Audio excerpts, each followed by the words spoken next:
Spain, climate activists glue hands to Goya paintings.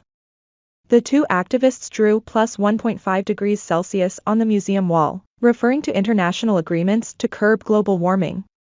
The latest art protest comes ahead of the start of this year's UN climate conference in Egypt.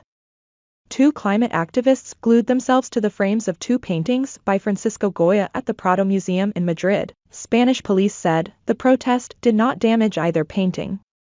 The two paintings were La Maya Vestida and La Maya Desnuda.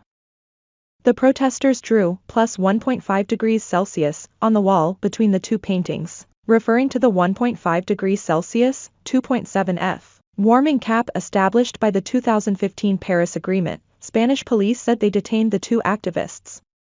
The group Futuro Vegetal, Plant Future, claimed responsibility for the protest and posted a video of the two activists on Twitter. Last week, the UN recognized the impossibility of keeping us below the limit of 1.5 degrees. We need change now, the group tweeted, referring to a UN report that warned that the window to cap emissions is closing. We condemn the use of the museum as a place to make a political protest of any kind, the Prado Gallery said in a statement.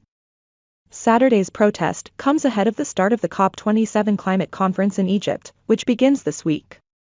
This is not the first time climate activists have targeted a famous artwork in protest actions. On Friday, the group Ultima Generazione, Last Generation, threw pea soup over on an artwork by Vincent van Gogh at the Palazzo Bonaparte in Rome.